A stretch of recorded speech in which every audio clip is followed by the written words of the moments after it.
Mele. Il est où là?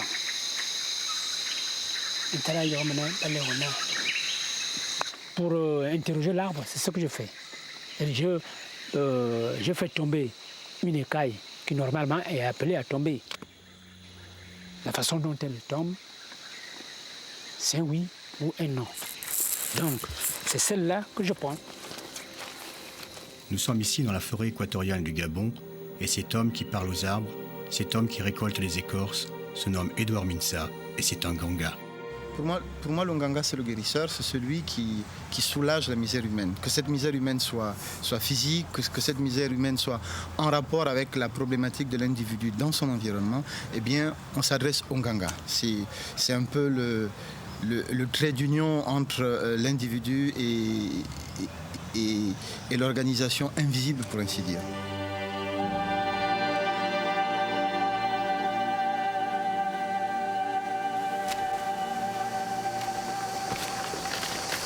Je me rends compte qu'avec le temps, je fais corps avec la forêt. C'est-à-dire quand je suis en forêt, je me sens dans mon milieu naturel. Et c'est ainsi que j'ai appris à communiquer avec les plantes, à communiquer avec les autres êtres, à accepter la vie de tous les êtres terrestres. Nous sommes ici en présence d'un des géants de notre forêt. Ce sont des sujets que nous avons l'habitude d'appeler espèces reliques, parce que témoin d'un peuplement disparu. Il doit avoir plus de 1000 ans. C'est un de nos aïeux. Botaniste et forestier, Édouard est ici chez lui dans sa forêt sur les monts de Cristal. Et sur ce rocher sanctuaire sacré, habité par une présence invisible, Édouard honore d'offrande le maître des lieux, le génie de l'eau, gardien de la forêt. Pour le Nganga, la maladie, c'est un tout. Tout est malade. Tout peut être malade. Une voiture qui a écrasé un homme est malade. Une voiture qui a transporté un cadavre est malade. Il faut la soigner. Une forêt peut être malade. C'est le Nganga qui soigne la forêt pour que tous les autres puissent en tirer profit.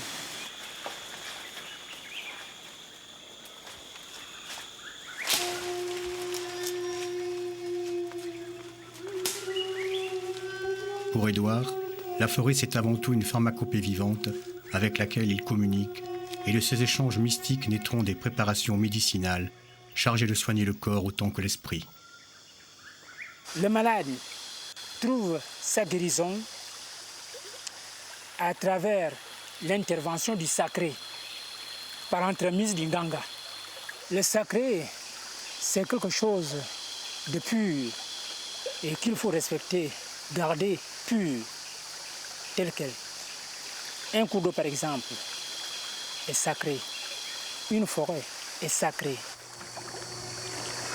C'est une démarche qui est mystérieuse, qui est en rapport avec le sacré. En tant que médecin africain, je pense qu'il y a une complémentarité. Pourquoi ne pas parler à la limite de complicité dans certains cas? Il m'est arrivé, lorsque je sens une forte demande de la part de mes patients, de les conseiller, d'aller voir un praticien. Et lorsqu'ils ce n'est pas qu'ils souhaitent mon autorisation, mais je veux dire, ils veulent être rassurés que c'est une démarche qu'ils peuvent effectuer. Et c'est ce que je comprends.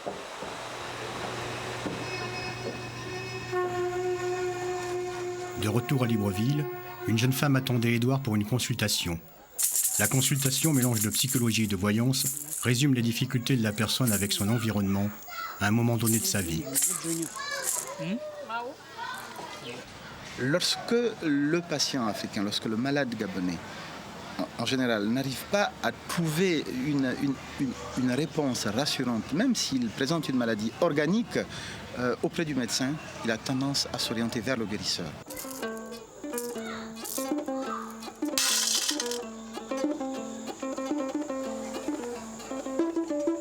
C'est une consultation par le GDD. Ces coquillages font partie des éléments du décor thérapeutique. Ce n'est pas nous qui soignons. Le savoir soigner, c'est savoir comprendre le rôle joué par les plantes sur la vie des êtres. Et que quand vous allez en forêt, Vous n'allez pas cueillir les extraits de la plante en tant que maître absolu. Non, vous allez demander. Il y a un dialogue qui s'établit entre la plante et vous. Une consultation est souvent suivie d'une confession et d'une purification par le feu. La liste des péchés sera parfois très différente d'un ganga à l'autre. Haïr quelqu'un, voler, cacher un voleur, cacher un criminel, avoir des rapports sexuels dans la nature, c'est un péché. L'homme doit avoir des rapports dans un lit, la nuit. La jeune femme doit se confesser seule face à elle-même, Édouard vérifiant par des tests la sincérité de cette confession. La solitude n'existe pas. Quand vous agissez seul, la solitude vous voit. Il y a le monde visible et le monde invisible. Le monde invisible est le plus important. Nous sommes tous issus du monde invisible. Et nous allons réintégrer ce monde invisible. Si vous aimez un homme, aimez-le avec tous ses défauts et montrez devant les hommes que vous l'aimez. Si vous n'aimez pas quelqu'un, ne haïssez pas tout ce qui s'attache à lui. Tous les côtés ne sont pas mauvais pour un homme. Et sachez qu'une lumière divine est sur son dos qui le gouverne.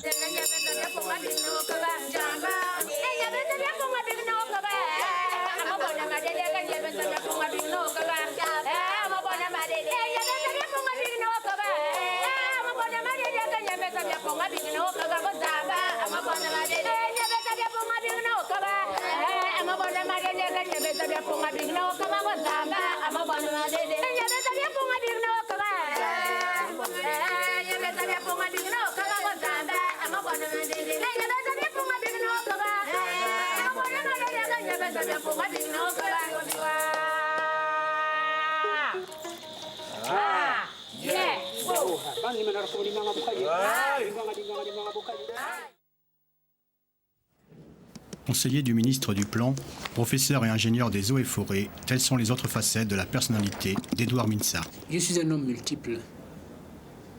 C'est ce qui fait que je sois difficile à comprendre.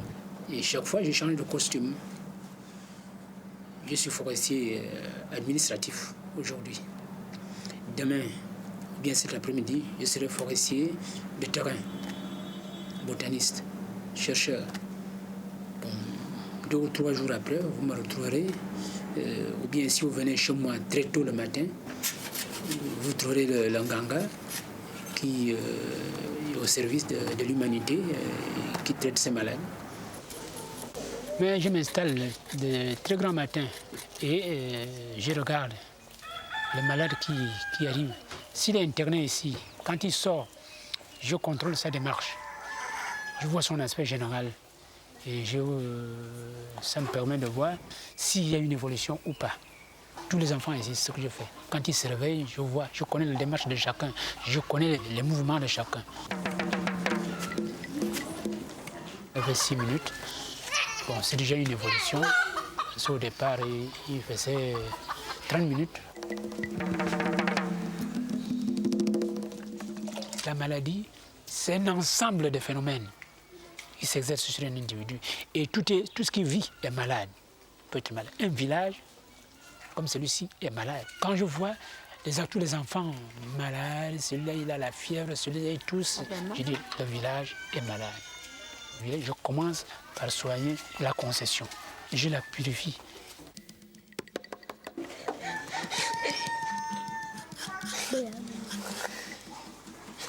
C'est cicatrisant, ça fait plus d'agrafe.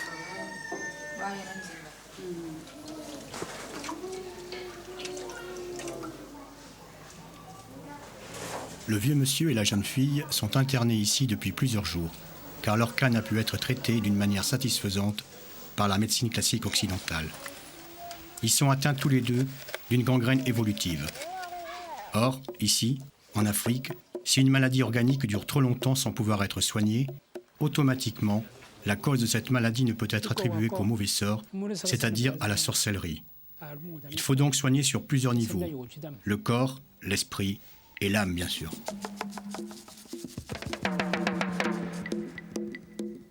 La sorcellerie, pour moi, c'est une connaissance, une somme de connaissances. C'est la maîtrise des phénomènes naturels. En bien comme en mal. C'est nous qui sommes psychiatres, psychologues, qui réussissons à comprendre le rôle bénéfique du sorcier. Parce que c'est lui qui va canaliser, qui va catalyser toute l'énergie négative qu'il y a dans l'environnement, qu'il y a dans la famille, qu'il y a dans le village. Il a l'aptitude de lutter contre les esprits du mal. Vous savez que dans toutes les familles bantoues, dans tous les villages bantous, il y a un sorcier. Il a un rôle fondamental à jouer, le sorcier chez nous. Une famille qui n'a pas de sorcier n'est pas une famille, c'est une famille qui souffre. On finit toujours par retrouver plus ou moins sa racine. Ce qui fait qu'on repart vers les sources. Les sources, on les trouve après l'équateur, en remontant l'Ogooué, dans les villages du sud où vivent encore les derniers gangas de la civilisation bantoue. Lambaréné. Si Schweitzer n'était pas venu ici créer sa léproserie au début du siècle, Lambaréné aurait quand même existé. L'Ogooué, c'est donc ce fleuve maritime qui unit les gens de la côte au peuple de l'intérieur. La ville, elle, assure la jonction entre la culture Fang du nord et la civilisation bantoue qui descend sur 11 États africains, formant une grande partie de l'Afrique centrale. Après Lambaréné, sur la route du sud, au kilomètre 17, se trouve le village de Komi, où vit le dernier roi coutumier de ce pays. Représentant une dizaine d'ethnies des Michogo aux Pygmées, Jean Sanga Mutamba est le gardien de la tradition orale des Bantous du Gabon. Le nom de Mutamba, depuis qu'on a monté le roi, ça prend du temps parce qu'il faut d'abord commencer pour que le vieux te détecte, pour voir si tu es capable de tenir le monde, être gentil avec les gens, il ne faut pas être fier, il ne faut pas faire du mal aux gens, tout ça. Et le vieux te détecte pendant au moins 2, 3, 4 ans. Après, quand il voit que tu es normal, tu es juste, un homme juste, ben on te dit, bon, maintenant on va te monter. Alors là, c'est des cérémonies qu'on fait. Première cérémonie, c'est pour porter les groumettes. Deuxième cérémonie, c'est pour porter les dents. Troisième cérémonie, c'est pour maintenant publier les noms, pour que tu sois maintenant connu. Et après, on t'abandonne ton nom, on t'appelle maintenant Mutamba. Le roi a 6 femmes et 18 enfants qui vivent autour de lui. Outre son titre coutumier, Mutamba est un Ganga Amisoko, c'est-à-dire un grand voyant guérisseur dont la réputation s'étend sur tout le sud du pays. Mais pour l'instant, ce soir, c'est la veillée des femmes qui commence. Ici, dans le sud, toutes les traditions sont gardées par les sociétés initiatiques encore secrètes hier et qui, aujourd'hui, acceptent timidement de s'ouvrir au regard du profane.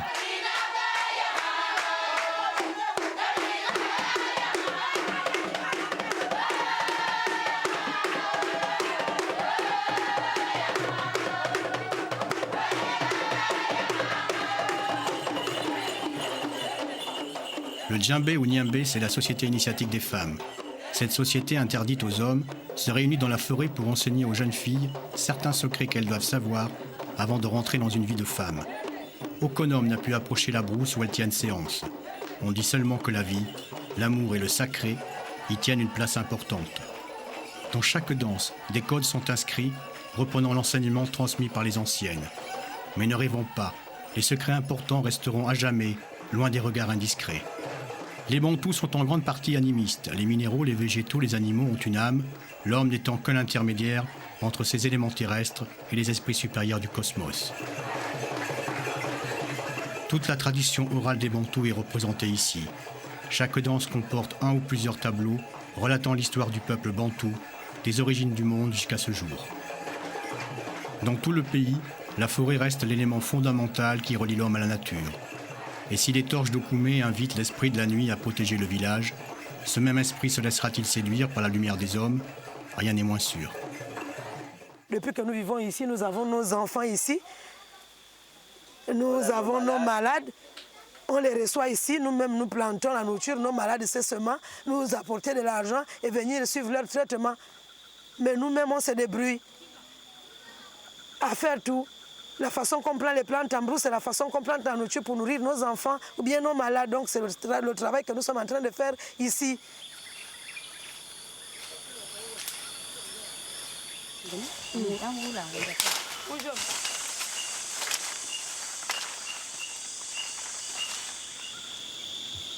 Je commence par parler d'abord avec le bois, avec le nzingu. Les bois sont des esprits qui parlent. Des fois, le bois refuse et le bois accepte des fois. Et on va dire non. Ok, dis à Zana Belvino. Parce que quand je tente d'abord le bois pour demander au bois que est-ce que le bois que je suis en train de prendre pour aller soigner, par exemple, Belvino, qu'on venait de mettre pour chauffer, pour enlever le mauvais esprit, est-ce que le bois là va marcher avec lui? Et quand ça tombe ouvert, c'est que ça va marcher avec lui. Quand ça tombe fermé, c'est que ça ne marche pas. Et au fur et à mesure, nous sommes en train d'essayer les bois. En prélevant l'écorce des arbres, les Gangas entretiennent une relation métaphysique avec la forêt. Les incantations enrichissent les plantes et les écorces de paroles, donc de sens, en les reliant de fait dans un tout, un cosmos où l'ensemble des êtres vivent en harmonie les uns par rapport aux autres. Les femmes prélèvent l'écorce tout en s'excusant de le faire, car ici, l'homme n'est pas le maître absolu, il demande avant de prendre. Il faut la plante à soigner avec les plantes. Il faut que tu vois comment le vieux mélange les médicaments. Parce qu'il y a des médicaments qui tuent, il y a les médicaments qui font comme ça. Donc il faut des doses. Tu dois connaître d'abord les doses, comment il faut doser ton malade, comment il faut faire.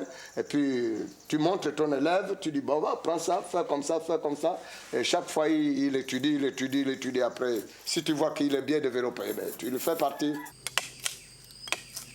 Je prends maintenant les écorces. Et les écorces là ensemble, que ces plantes, quand je les amène, je prends les bouillir, ça fera rouge, on dirait que c'était du sang. Et quand on donne ça à un enfant qui est trépano, l'enfant carrément a le sang, tu ne peux plus amener ton enfant à l'hôpital, ton enfant remplace le sang avec ces bois-là. Et tout à l'heure, vous allez voir l'exemple à la maison, quand je vais bouillir le bois, vous allez voir carrément le sang. Le nganga peut soigner toutes sortes de maladies. Pourquoi le nganga peut soigner toutes sortes de maladies? Parce qu'il dispose de tout ce qui est, disons, il dispose de toute la nature. Moi, j'ai toujours, dans mes réflexions, je dis que la puissance de Dieu n'est pas au ciel, la puissance de Dieu est sur terre. Ça veut dire quoi? Ça veut dire que Dieu a donné à chaque espèce d'arbre, chaque espèce de plante, une certaine puissance dans telle ou telle direction. Le problème qui se pose, c'est que nous ne savons pas exactement que cette petite feuille peut être utile à telle ou telle chose. Nous ne le savons pas. Mais il y a des gens qui le savent. Je suis Nganga, bon, un guérisseur. Un guérisseur. Le médecin traditionnel, c'est l'appellation européenne de Nganga. Hein, parce que le Nganga, c'est quelqu'un qui soigne. C'est quelqu'un qui consulte. Au même titre, comme l'a dit Mutamba, un docteur. C'est-à-dire, ça me permet de soigner n'importe où. Bon, si quelqu'un vient malade, il vient me voir. Qu'il soit d'une autre raison, qu'il soit d'un autre patois, quand il arrive ici, en temps malade, je suis obligé de le sauver avec le bois de brousse à la force de Dieu. Cette jeune femme vient se faire soigner. Elle est atteinte de stérilité. Après avoir été d'hôpitaux en médecine indigène avec des résultats toujours négatifs, elle se décide à rencontrer le Ganga le plus réputé du pays. Pour Mutamba, sa stérilité est due au serpent ou arc-en-ciel nocturne. Un sorcier lui a jeté un sort lorsqu'elle était en brousse, et un serpent s'est levé dans son ventre, empêchant toute procréation. En attendant la nuit, afin que le Ganga puisse intervenir avec efficacité, elle prend un bain d'écorce qui la prépare à la cérémonie du soir. Mutamba est Nganga, Koka est Nganga, donc on est obligé de suivre comme ça jusqu'à la fin de notre vie qu'on serait Nganga. C'est un métier, chacun de nous a son métier. Il y a des gens qui ont choisi le métier d'aller travailler. Mais par contre, nous, Dieu n'a pas accepté. Dieu nous a dit, vous prenez le chemin d'être Nganga, d'être bouddhiste. Donc on a préféré ces chemins-là jusqu'à aujourd'hui. Donc c'est ce que nous sommes en train de faire. On ne peut plus changer. Je ne sais pas un jour si on peut encore travailler, mais je vois que c'est déjà trop tard. On ne peut plus travailler, on est obligé de marcher avec le Bwiti. Le Bwiti, c'est la société initiatique des hommes. Le Bwiti donne à l'homme noir la spiritualité suprême en le reliant aux origines de l'humanité. Mais pour accéder à cette quête, il doit ingérer une racine sacrée qui lui permet, en étant dans un autre état de conscience, d'atteindre son but ultime. L'iboga ou bois sacré, appelé également arbre de vie, fut transmis par les Pygmées au peuple bantou au début du siècle. Cette racine réduite en poudre va amener l'initié au bout de sa démarche spirituelle. Mais l'iboga reste aussi pour le Ganga l'élément fondamental de la thérapeutique de soins, car il oblige l'initié à accepter le miroir de son inconscient avant d'atteindre le sacré. Ce qu'on appelle bouddhiste, normalement, c'est quelqu'un qui a atteint au degré de culture et puis de sagesse en particulier. Un bouddhiste, c'est beaucoup plus quelqu'un qui se distingue par son attitude de sagesse. L'iboga utilisé par les bouddhistes est un arbuste composé de 11 alcaloïdes. Ramené en Occident par les explorateurs de la fin du siècle dernier, il est à faible dose un tonique musculaire permettant un effort soutenu, sans effet secondaire. À dose intermédiaire, il est reconnu par les chercheurs américains comme substitut à la toxicomanie car ne provoquant pas de dépendance. Enfin, à dose subtoxique, comme c'est le cas ici, il est utilisé par les gangas pour amener le narcosé sur les parois inexplorées du cerveau humain afin de percer le mystère des origines.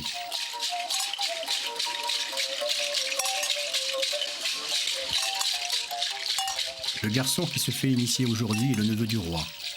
Il a des retards scolaires inexpliqués. Alors Motamba l'initie, l'envoyant dans les profondeurs de son inconscient, rechercher les causes de son blocage. Car Sidi Boga permet de franchir les rives de la conscience pour rejoindre l'ancêtre dans une démarche spirituelle. Il permet également de vérifier l'origine de la maladie et comment rétablir l'équilibre de l'individu avec son environnement. Un ganga, c'est quelqu'un qui fait un travail avec une certaine morale. Le ganga ne devrait pas être un sorcier. Quand un ganga est sorcier, ça veut dire qu'il n'a pas vraiment compris un peu l'éducation qu'on lui a donnée quand on lui a formé dans le ganga. Parce que celui qui lui a formé, j'ai par exemple Motamba, c'est mon formateur dans le Bouti, et Motamba me donne des leçons de morale en disant il ne faut pas tuer quelqu'un, il ne faut pas faire du mal à autrui, il ne faut pas faire tel genre de fétiche. Par exemple, une femme qui vient vous voir, je veux droguer mon mari pour que mon mari il soit ma boule, il ne pense plus qu'à moi, il me donne l'argent. Mais l'Onganga dira non, moi je n'aime pas faire ce genre de travail. Le jeune initié a été ramené au temple. Il va ingérer à nouveau plusieurs cuillères d'iboga avant de voyager au pays des esprits le restant de la nuit. Au matin, les gangas lui demanderont de raconter ses visions, vérifiant ainsi la sincérité de son voyage. Pendant ce temps, la jeune femme stérile se prépare à son tour. Là, je suis en train de baigner et soigner le malade, le début des soins. Elle a une corde qui l'embête au niveau des reins. C'est l'arc-en-ciel nocturne, c'est une corde nocturne. Bon, c'est l'arc-en-ciel quoi. Il vaut mieux que les guérisseurs ne soient pas pour nous des ennemis, bien au contraire, ils sont complémentaires.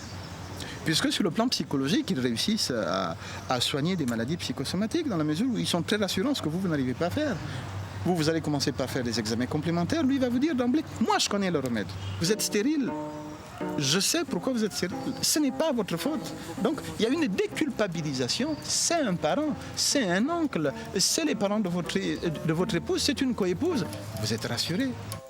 Le mal qui ronge le ventre de cette femme étant symbolisé par le serpent ou arc-en-ciel nocturne, Motamba va exercer son art en lui attachant une corde symbolisant un autre serpent qui est lui le représentant des forces du bien.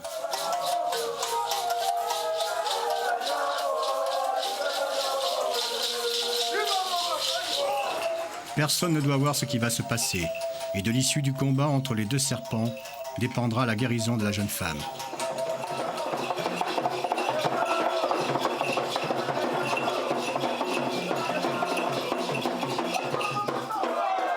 Si on coupe ça devant les gens, avec la lumière, le serpent là peut mordre une autre personne.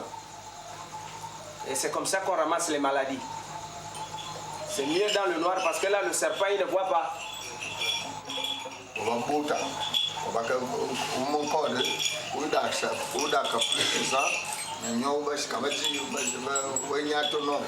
Donc c'est pourquoi, comme Dieu pour que les hommes ne voient pas comment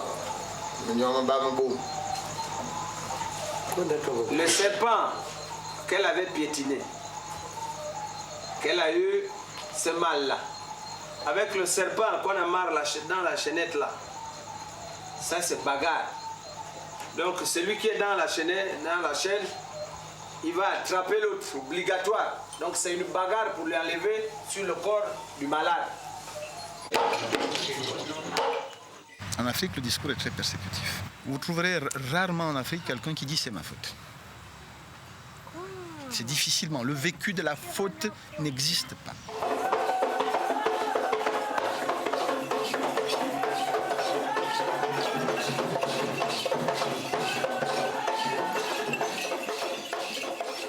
L'esprit de la forêt est partout au Gabon. La rentrée du Bouti par cette danse syncopée, c'est l'incarnation de cet esprit dans le corps de l'homme pour lui apporter la connaissance. Le kaolin blanc sur leur visage représente le principe masculin du liquide reproducteur, mais également la virginité originelle. Les femmes, elles, sont couvertes de kaolin rouge, car l'esprit s'incarne par la chair et le sang des menstruations représente le principe féminin. L'esprit descendra grâce au rouge et au blanc, assurant par là même à l'homme sa rédemption.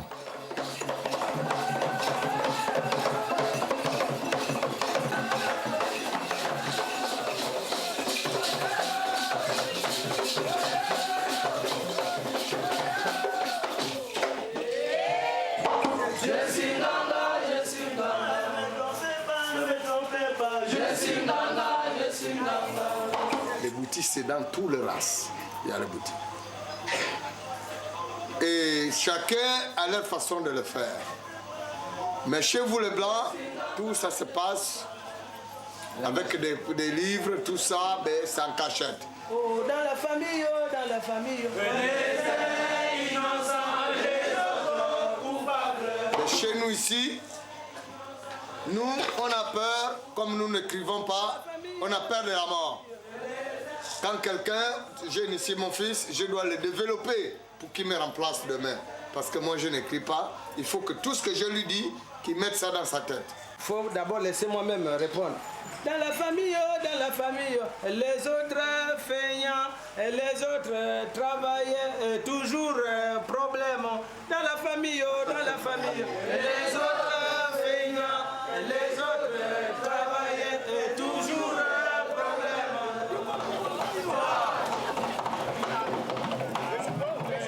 Toute la nuit jusqu'au matin, le boutier est entré dans le temple afin d'incarner les princes de l'invisible. L'esprit est descendu par le feu purificateur, transcendant l'homme de la matière où il est tombé.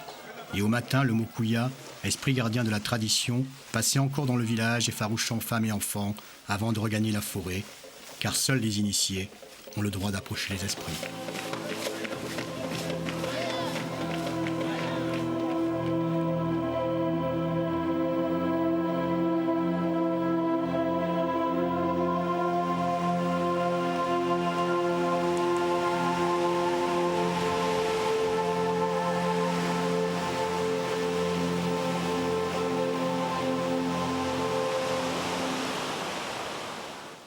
Il n'y a pas deux hommes, il y a un seul homme, divisé en deux parties. Une partie masculine, une partie féminine. Mais nous subissons ce qu'on appelle le métamorphisme de contact. Nous changeons en fonction de notre environnement. J'ai appris ici qu'il y avait des initiations qui permettaient de résoudre certaines questions existentielles, certaines questions pratiques aussi. Ça fait des années que je m'intéresse aussi à des techniques de soins. Débarquant de Paris, Henri est arrivé chez Édouard la semaine passée pour participer à une initiation. Après avoir écouté et sondé ses intentions, Édouard lui propose de l'intégrer dans une cérémonie déjà préparée pour 3 autres malades. Henri s'apprête donc à manger la racine sacrée à dose subtoxique pour chercher une réponse à ses interrogations. L'iboga est préparé minutieusement par Simone, la première épouse d'Édouard qui est tradipraticienne et son assistante en cérémonie initiatique. Édouard ne donne jamais l'iboga seul, surtout pour un blanc qui n'a pas l'habitude. Il mélange le bois sacré à des plantes dont il a le secret pour canaliser le voyage du néophyte. J'ai passé la nuit dans le temple, là, à l'étage supérieur, près d'un hôtel, et avec les 2 harpes sacrées. J'ai ce matin eu à boire une boisson, une décoction de plantes, qui notamment a une vertu de nettoyage, purificatrice, et notamment vomitive. Et maintenant, on attend la suite des événements. La cérémonie se déroule sur 5 jours et 3 nuits.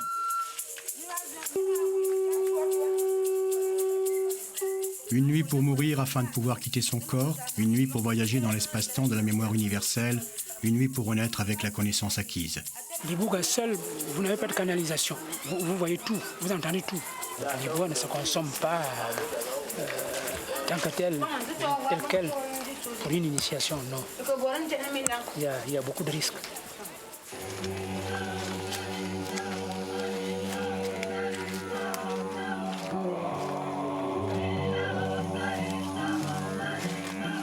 La première étape se passe à la rivière, près d'un site sacré. C'est là. Ici, c'était l'arbre à palabre. Nous sommes à l'emplacement d'un vieux village, mon village natal. Donc, ce qu'on va faire, ça va être notre point de départ. On va descendre à la rivière. Je souhaiterais que les jeunes initiés fassent leur confession ici. Et on va les laisser un moment. Nous allons continuer à préparer la cérémonie. La confession, c'est la seule façon d'être en accord avec soi-même avant de mourir.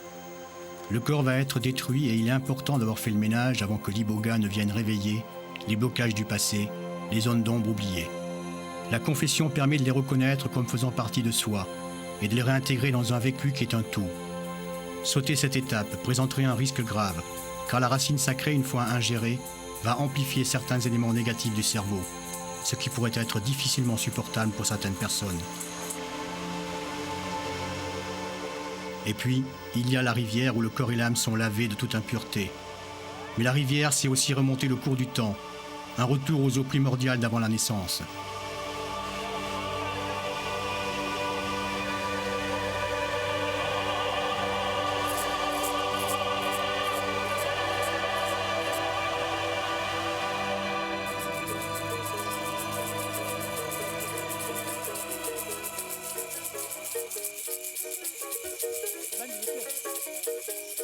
Débarrassés de leurs habits, recouverts d'un pagne immaculé, éclairés par la lumière de l'esprit, les initiés vont être préparés pour consommer l'arbre de vie. Sous la fine pellicule de kaolin blanc, la mendication du bois sacré peut commencer. 7 bouchées seront données ici, avant de regagner le temple, et 7 autres durant le trajet du retour. Petit à petit, les énergies physiques seront démolies pour libérer l'esprit. C'est un arrêt dans le cours de la vie pour regarder en arrière et en avant. Plus l'iboga va rentrer dans le corps, plus l'initié va se sentir mourir. Mais il faut que le physique soit détruit pour que l'âme soit propulsée dans le cosmos.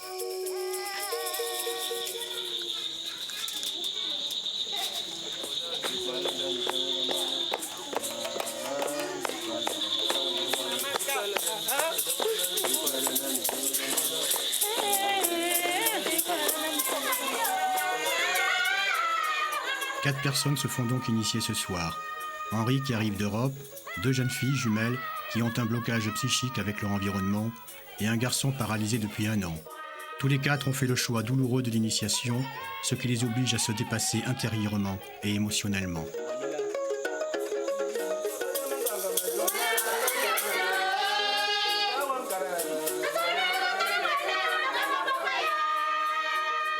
Simone, la femme d'Édouard, et Virginie, sa fille, commencent par délier toutes les articulations car les initiés changent d'état. L'âme doit quitter la matière sans encombre et les initiés doivent être aptes à se déplacer spirituellement. Édouard travaille avec toute sa famille, sa femme et ses enfants, mais également les neveux, nièces, tantes et gendres participent efficacement à tous les rites de la nuit. Henri a été amené seul dehors, face au temple, dans le tombeau.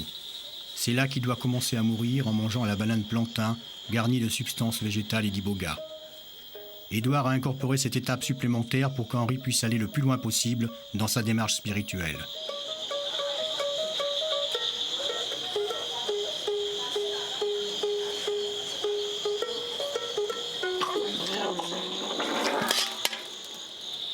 Manger la banane plantain est très difficile. Il faut mâcher doucement, à son rythme, en essayant de ne pas vomir de suite le temps que la substance passe dans le sang.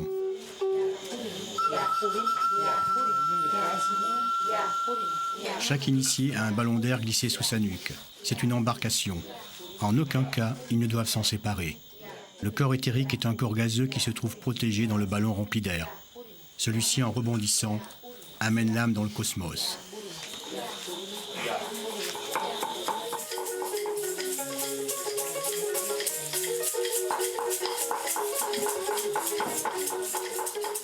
Pour l'instant, Simone prépare un automatique, c'est-à-dire un mélange d'iboga et de lait concentré sucré, pour accélérer la mendication. Il a pour effet d'enlever l'amertume et de faciliter l'assimilation dans l'organisme.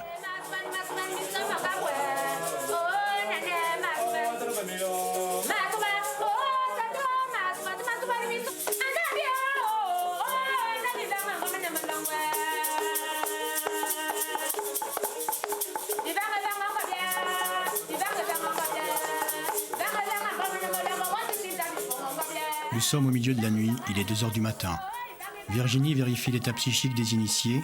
Chaque malade a un parrain et une marraine qui l'assistent dans les épreuves difficiles et qui vérifient si l'objectif est atteint.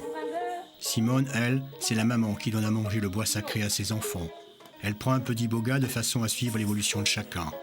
À tout moment, la marraine vérifie si l'initié va bien et quel genre de vision il a.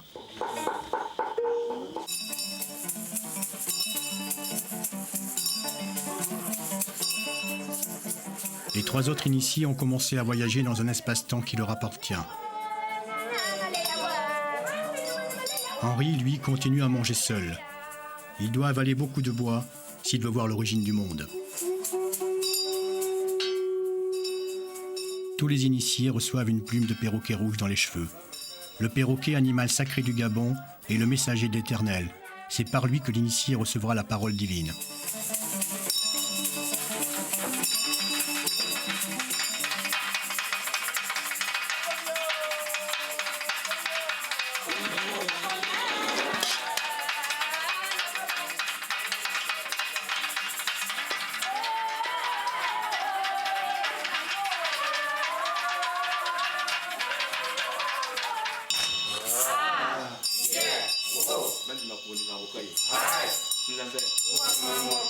Il est 5 heures du matin.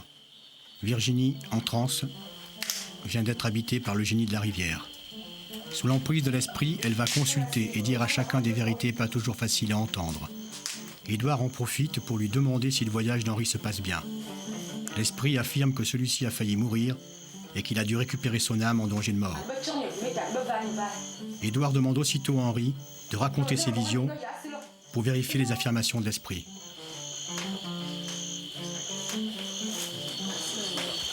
J'ai vu aussi un vol d'oiseaux, très beau, une escadrille. Le premier, il avait une tête de poulet, d'ailleurs. Et puis, il avait dans son bec une plume d'aigle. Le jour se lève. Virginie sort de sa transe et Henri repart dans son voyage cosmique. Oui, j'ai un souvenir, effectivement, mais qui n'est plus très clair, d'ailleurs. Effectivement, le souvenir que mes premières prises d'iboga, peut-être aussi dû au fait que j'avais beaucoup de vomissements, je pouvais la ressentir moi-même comme une forme de résistance. C'est vrai que c'est dur, d'autant plus que j'avais beaucoup de mal à avaler, c'est vrai, malgré ma volonté même. Et bon, de toute façon, on mange à petits morceaux, c'était la consigne aussi.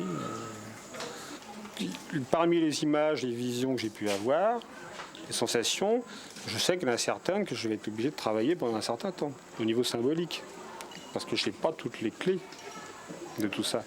Il y a certaines images qui m'ont beaucoup frappé, beaucoup marqué dans ce que j'ai vécu, dans ce que j'ai vu. Henri a eu droit à une double initiation. Le premier chemin qu'il a suivi n'était pas bon. Je l'ai effacé. On risquait de le perdre. Et je l'ai soustrait, je l'ai ramené à la vie. Et j'ai attendu le lendemain pour le relancer. Apparemment, l'initiation d'Henri n'a pas été à son terme. Il aurait eu quelques ennuis de parcours. Édouard va donc effacer rituellement le travail de la veille et chasser toutes les influences mauvaises qu'il a pu attraper lors de son premier voyage.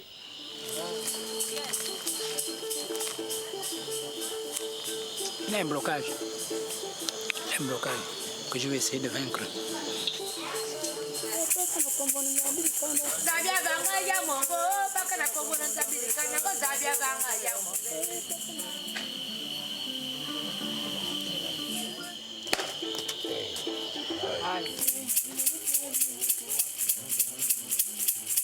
Après l'initiation, je lui ai demandé s'il était satisfait. Il m'a dit qu'en principe, non. Je dis, il faut continuer. C'est pas normal que vous parcouriez tant de kilomètres pour revenir pour rien. C'est pas normal.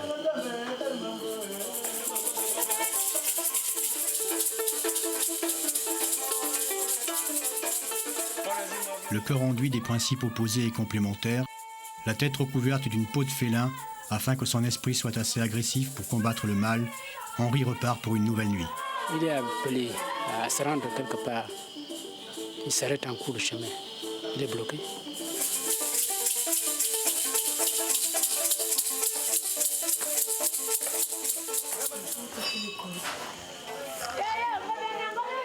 Dans la position de l'enfant qui vient de naître, Henri reçoit une nouvelle fois le bois sacré de son père initiateur.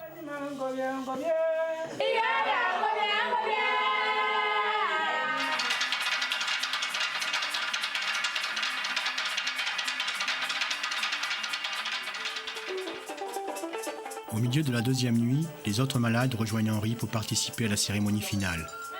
Pour eux, le voyage cosmique se termine.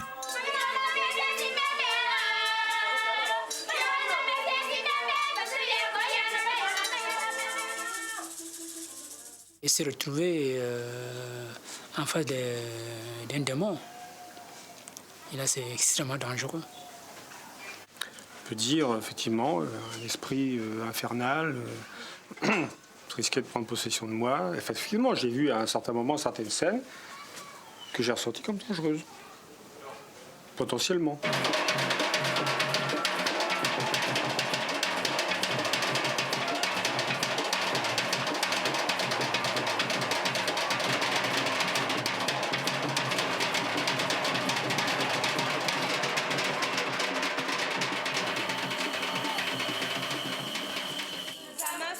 Protégés par l'archange Michael, les nouveaux initiés devenus Banzi vont recevoir la bénédiction de l'esprit.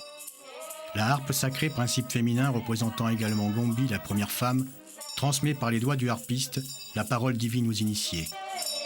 La harpe est appuyée sur les centres spirituels de l'homme, appelés ailleurs chakras, et tous les points d'énergie humains sont stimulés par le chant musical de l'invisible.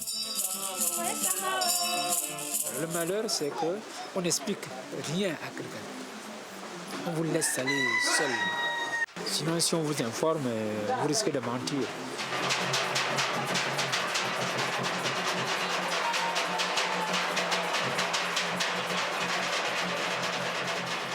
Le jour approche. Il est l'heure pour Simone, maman mais aussi grande prêtresse, d'emmener les initiés face au temple pour être interrogés. Un initié qui n'a pas obtenu satisfaction, c'est l'initiateur qui est mal en point. Chacun doit ramener un nom de son voyage céleste, le Combo. C'est ce nom qui est la preuve irréfutable que l'âme a bien voyagé dans le monde invisible. Il aura été donné par les esprits que l'initié aura rencontrés, et la signification de ce nom guidera ses pas dans sa nouvelle vie. L'homme vient de renaître, mais il n'est encore qu'un enfant, et ce nom symbolise ses premiers pas. Il est attiré par quelque chose qui est loin, en négligeant une ouverture qui est devant lui, qui peut être la porte ouverte vers un bonheur infini.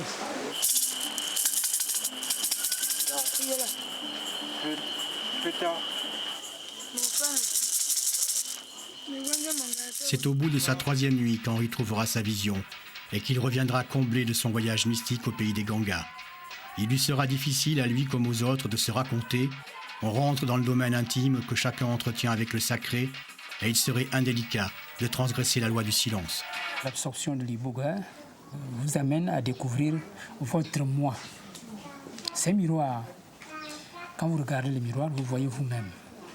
Et comme personne ne peut se plaire à exposer son moi, c'est pourquoi il se heurte à la loi du silence. Il va marcher. Et au cours de l'initiation, lui-même, il a eu la conviction, il a eu la révélation qu'il sera guéri. Et fort de cette information, je fonce maintenant avec des plantes pour essayer de le réanimer. Et il marcherait, il fait déjà des efforts. Il y a déjà une amélioration. Le médecin trouve parfois ses limites, alors que le guérisseur n'a pas de limites. Il trouve une solution du moment, il est apaisant, il est rassurant. Et comme en Afrique, tout ce qui va venir troubler la quiétude de l'individu avec lui-même ou avec son environnement trouve toujours une explication irrationnelle, eh bien c'est l'espace qu'occupe le tradit praticien. Il occupe cet espace. Avant que le Blanc-Andi arrive, bien comme on dit souvent, mais il y avait les Nganga. Hein? Donc les Nganga, on ne peut rien faire, ils vont toujours exister. Mais ce qu'il faut leur donner un statut, savoir ce qu'ils font et pouvoir utiliser à bon escient leur connaissance. Leur connaissance, c'est aussi la symbolique du ciel. Le soleil, la lune et les étoiles pour lesquelles on s'embarque lors de toute démarche spirituelle ne sont pas étrangères à leur thérapeutique de soins. Il y a des gens qui prônent un retour au sacré parce qu'on ne sait rien encore sur le cerveau humain, sur un tas de choses. On a beau dire, on peut découvrir la lune, mais il y a des choses simples qu'on ignore. Donc il faudrait revenir à ces choses-là. Et je crois que dans ce domaine, l'Afrique a beaucoup de choses à apporter. Le noir était la couleur de tous les jours, tandis que le blanc, la couleur de circonstance. Adzoba,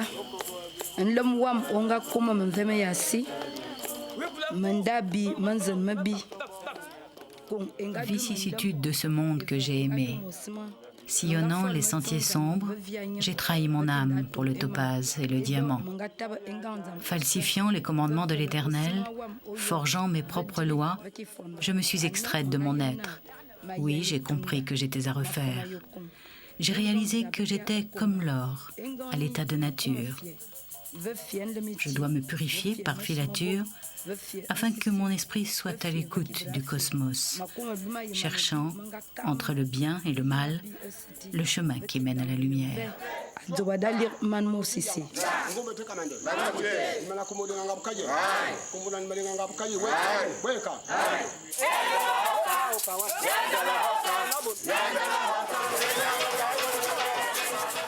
Il y a un seul homme sur la planète. Cet homme n'est ni ce qu'il dit, ni ce qu'il fait, ni même ce qu'il paraît être. Il est ce qu'il est. Un réservoir de surprise, avec une coiffure de malheur sur la tête. Édouard a 54 ans, il vit toujours au Gabon avec ses 3 épouses, 17 enfants et 13 petits-enfants. Et il est toujours prêt à défendre les plantes. Est-ce que les plantes sont des êtres vivants? Si les plantes sont des êtres vivants, puisque elles naissent, elles vivent, elles meurent. Bon, la plante respire. Ça, c'est déjà démontré. Pourquoi ne pas lui reconnaître une part d'humeur? Je dis, aucune herbe n'est mauvaise. Toujours prêt aussi, par tous les temps, à interroger les arbres. Je me suis référé aux esprits supérieurs, aux sommités spirituelles. J'ai demandé pour lui révéler que normalement j'ai une mission commandée par des instances très supérieures. Je lui ai demandé qu'est-ce que tu penses de l'invitation qu'il a acceptée. Quand on a prélevé les corps, il faut enduire la surface entamée d'une motte de terre. C'est cette motte de terre qui va faire cicatriser la blessure. Et c'est dans la forêt équatoriale, à la frontière des deux mondes, là où le ciel et la terre se rejoignent, qu'Édouard part retrouver les derniers Gangas qui continuent comme lui à sauver les hommes.